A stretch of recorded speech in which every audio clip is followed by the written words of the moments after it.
شروع کرتی ہوں اللہ کے نام سے جو بڑا مہربان نہایت رحم کرنے والا ہے۔ جب اس لڑکی کو مسلمانوں نے نبی آخر الزماں سرور کائنات حضرت محمد صلی اللہ علیہ وآلہ وسلم کی حدیث سنائی کہ میرے بعد کوئی نبی نہیں ہوگا، وہ لڑکی کہنے لگی محمد کی حدیث بالکل صحیح ہے، ان کے بعد کوئی مرد نبی نہیں آئے گا، لیکن میں عورت ہوں اور نبیہ ہوں۔ حوارزن کے قبیلہ بنو تمیم کی سرکردہ عورت جس کا نام سجا بنت حارث تمیمہ تھا، عیسائیت کی پیروکار تھی، لیکن جیسے ہی اس نے سنا کہ مسلمانوں کے نبی حضرت محمد صلی اللہ علیہ وسلم وفات پا گئے ہیں تو اس عورت نے نبوت کا دعویٰ کر دیا اور فرمایا کہ اب سے میں ساری دنیا کے لیے رہبر ہوں۔ سجا بنت حارث دجلہ و فرات کے درمیانی علاقے الجزیرہ کے رہنے والی تھی۔ وہ عالم شباب اور اپنے قبیلے کی سب سے خوبصورت اور با اثر لڑکی تھی۔ غیر شادی شدہ ہونے کی وجہ سے مردوں کی توجہ کا مرکز تھی۔ اس کے حسن کے متعلق مورخ لکھتے ہیں کہ بنو تمیم میں اس سے زیادہ حسین عورت کوئی موجود نہ تھی، اور سجا کی شکل و شباہت اور جسم کی ساخت میں کوئی ایسا تاثر تھا جو دیکھنے والوں کو مسحور کر لیتا تھا۔ اس کا زیر لب تبسم اپنا ایک اثر پیدا کرتا تھا، لیکن اس کا اصل حسن اس کے انداز و دل ربائی میں تھا۔ وہ جب بات کرتی تھی تو اس کے ہاتھوں کی حرکت، آنکھوں کے بدلے ہوئے زاویے اور گردن کی خم دوسروں کے دل مو لیتی تھی۔ اس لڑکی کی سب سے بڑی خوبی یہ تھی کہ جب بھی کوئی اس لڑکی کو سمجھانے یا ملنے آتا تو وہ اس سے اکیلے کمرے میں ایسے انداز میں ملتی کہ پارسا سے پارسا انسان بھی اس کے سامنے پگھل جاتا اور جاتی دفعہ اس کی نبوت پر ایمان لے کر جاتا۔ نبوت کا اعلان کرتے بنو تمیم اور بنی تغلب اس پر ایمان لے آئے۔ آہستہ آہستہ اس کے چاہنے والوں کی تعداد بڑھنے لگی۔ حزیل بن عمران جو کہ عیسائیت کا ایک نامور رہنما تھا،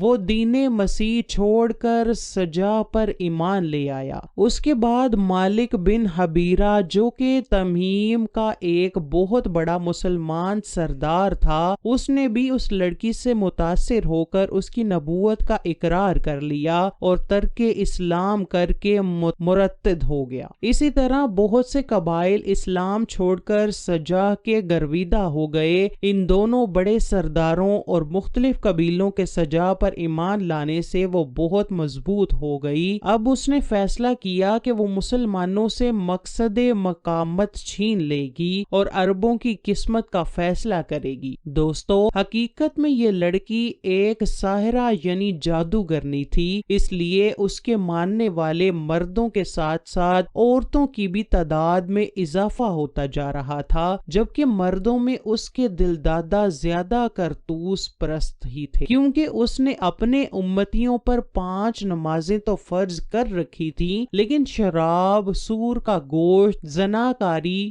سود کا کاروبار، زکوٰۃ کی معافی اور رشوت کی اجازت دے رکھی تھی۔ اس لیے سب ہوس پرست اور جنسی درندے اس کے دین پر ایمان لے آئے تھے۔ ان میں زیادہ تر تعداد عیسائیوں کی تھی۔ اس لڑکی نے مختلف شعبوں کو معجزوں کا نام دے رکھا تھا، مثلاً وہ شیطان اور جنات کی مدد سے لوگوں کو بتایا کرتی تھی کہ ان کے میلوں دور بیٹھے پیارے کیا کر رہے ہیں۔ تاریخ نویس ابو القاسم رفیق کے حوالوں سے لکھتے ہیں کہ سجا بنت حارث دبستان مذاہب، دلاوری، ابن اسیر، بلا زری اور فصیح اور بلیغ اور بلند حوصلہ عورت تھی۔ اسے تقریر و گویائی میں ید طولہ حاصل تھا۔ ایک تو عالم شباب تھا اور دوسرے انداز دل ربائی تھا، اور تیسری یہ کہ اس نے شادی نہیں کی تھی۔ دولت والے، جاگیروں والے اور تاجر جن کا مال سینکڑوں اونٹوں پر آتا اور جاتا تھا، اس کی رفاقت کی امیدوار تھے۔ وہ اپنا دامن بچائے رکھتی اور کسی کو مایوس بھی نہ کرتی تھی۔ ناظرین، یہ لڑکی کاہنہ تھی یا نہیں، البتہ اپنے ناز و انداز سے وہ جس طرح پتھروں کو بھی مو لیتی تھی،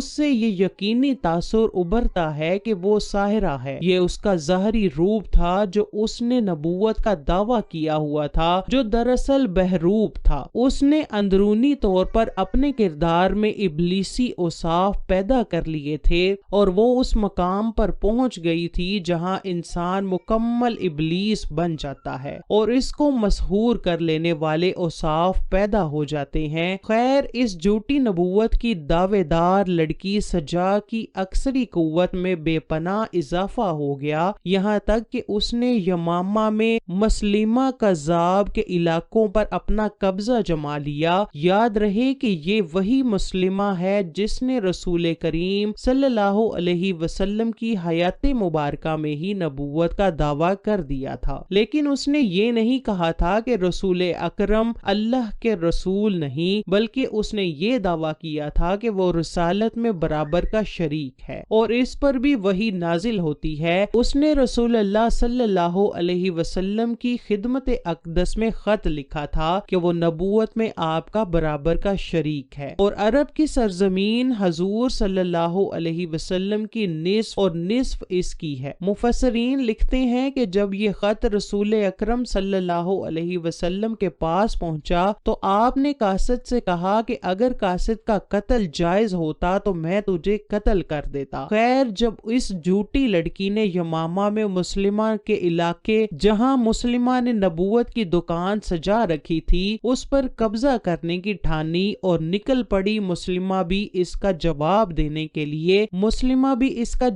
دینے کے لیے آگے بڑھا، مگر وہیں حضرت ابوبکر صدیق کا بیجا لشکر آنے کی خبر ملی تو وہ رک گیا اور وہ سجا سے مذاکرات کے لیے تیار ہو گیا۔ مسلمہ کذاب جو 100 سال کا تھا، اس جھوٹے نبی نے جھوٹی مدعیہ نبوت کی قبولیت سے خائف ہو کر مبارکباد اور تحفے بھیجے اور ملاقات کی۔ جیسے کہ آپ کو بتایا جا چکا ہے کہ یہ لڑکی ساحرہ تھی اور اس کا جادو مسلمہ پر بھی سر چڑھ کر بولا اور وہ اس کے حسن کا دیوانہ ہو گیا۔ مورخین لکھتے ہیں کہ مسلمہ اور سجا 3 دن اور 3 راتیں خیمے سے باہر نہ نکلے۔ خیمے میں صرف کھانا اور شراب جاتی تھی۔ باہر کے لوگ پریشان ہوتے رہتے کہ یہ کیا معاملہ ہے۔ آخر چوتھے روز وہ باہر نکلے۔ سجا کے چہرے پر شرم و ندامت کے تاثرات آ گئے۔ یہ اس وقت آئے جب اس نے اپنے مسلح آدمیوں کو دیکھا۔ وہ سر جھکائے ہوئے اپنے لشکر میں پہنچی۔ اسی خیمہ میں نبی اور نبیہ کا بلا گواہوں اور بلا مہر کے نکاح ہوا۔ قوم کے لوگوں نے پوچھا کیا ہوا؟ سجا نے کہا کہ میں نے مسلمہ سے صلح کر لی اور نکاح بھی کر لیا ہے۔ لوگوں کو بہت ہی ناگوار گزرا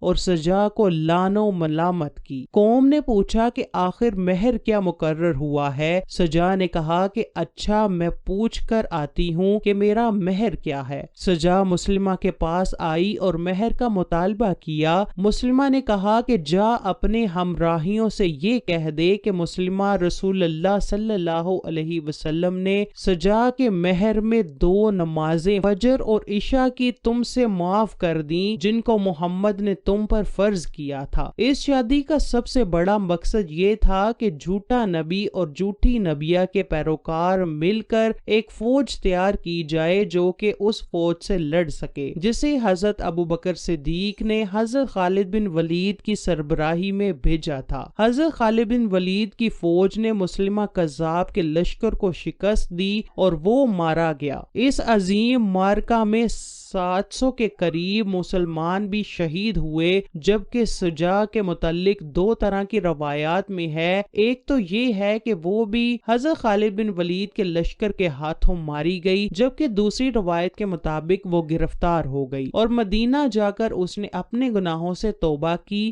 اور بقیہ زندگی مسلمان بن کر گزاری۔ ناظرین، رسول کریم صلی اللہ علیہ وسلم کی حدیث پاک ہے کہ قیامت اس وقت قائم نہ ہوگی جب تک 30 جھوٹے دجال نہ نکلیں۔ ان میں سے ہر ایک کو یہی گمان ہوگا کہ وہ اللہ کا رسول ہے، جبکہ ان میں سے 4 عورتیں ہوں گی۔ اللہ اکبر۔ آئیے ناظرین میرے ساتھ اس جملے کو پڑھیے، بے شک اللہ ایک ہے اور محمد اللہ پاک کے آخری نبی اور رسول ہیں۔ اے اللہ پاک، ہماری زندگی کو اسی عقیدے عقیدے پر قائم رکھنا اور ہماری موت بھی اس پر ہو۔